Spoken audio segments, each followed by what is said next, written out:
Which supergiant is going to get tied up at the Supreme Court this week? Who's getting cold feet in Canada? And what company has prospects in Southern Africa? All this and more when we come back.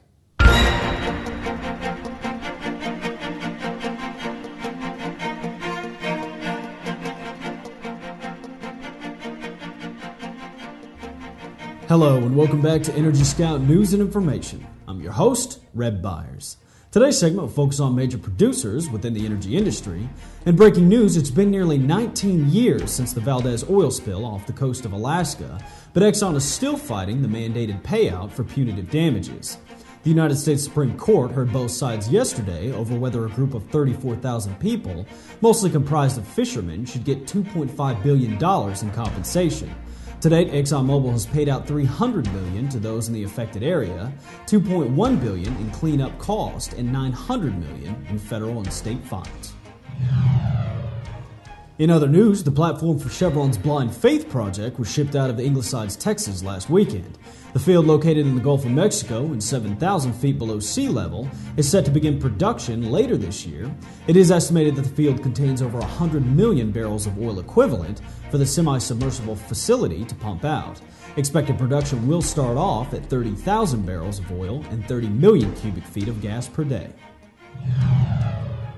Now let's take a further look at other news in the energy industry.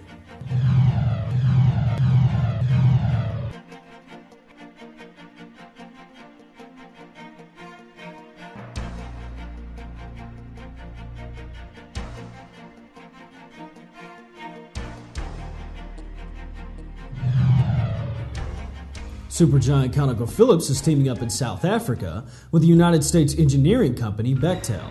Angola Liquefied Natural Gas has given the go-ahead to begin construction on a new LNG liquefaction train and marine loading facility.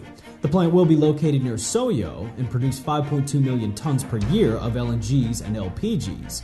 Bechtel's project director, Jose Ivo, expects production to begin as early as 2012. NE is having second thoughts about Canada's oil sands lately.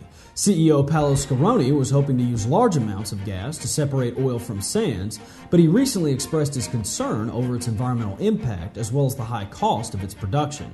According to Reuters, a scarce Canadian labor force is also a big issue in the multi-billion-dollar investment. Now it's down to business. Let's take a look at our leaders and laggards. Leading the pack today is PetroChina, who's up 1.28% from last week. Lagging behind is BP at 1.68% from last week. In oil and gas, crude oil is up $1.65 to $100.88. Natural gas is up 2 cents to $9.20. And now, let's take a quick look at this week's mergers and acquisitions.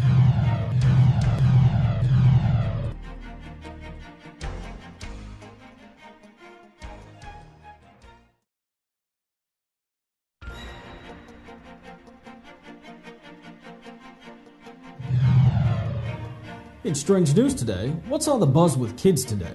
Parents, take a look. Oh, that's worse. That is worse. What are they complaining about? The mosquito, a high-tech box that emits a sickening ultrasonic shriek that only people under 25 can hear, taking advantage of adult hearing loss. If we lower the frequency a little, this is what they hear. It gives me a headache and it can make me feel sick if I'm there for too long. The $1,200 deterrent was designed to disperse unruly kids. Blast them for 20 minutes, and they're gone. If there's a group there that are standing outside the shop wearing hoodies, drinking, smoking, swearing, then the shop owner is within his rights really to try and move them on. Yeah, bad dogs. I mean, bad kids. And that's it for today's Energy Headlines. Be sure to check out our website daily at EnergyScout.com for up-to-date rig counts and company information. And stay tuned tomorrow, we will take a look at independent producers within the energy industry.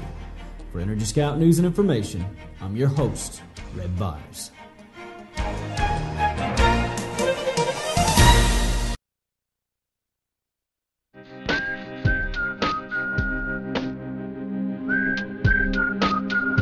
Say, make the day a little better. Say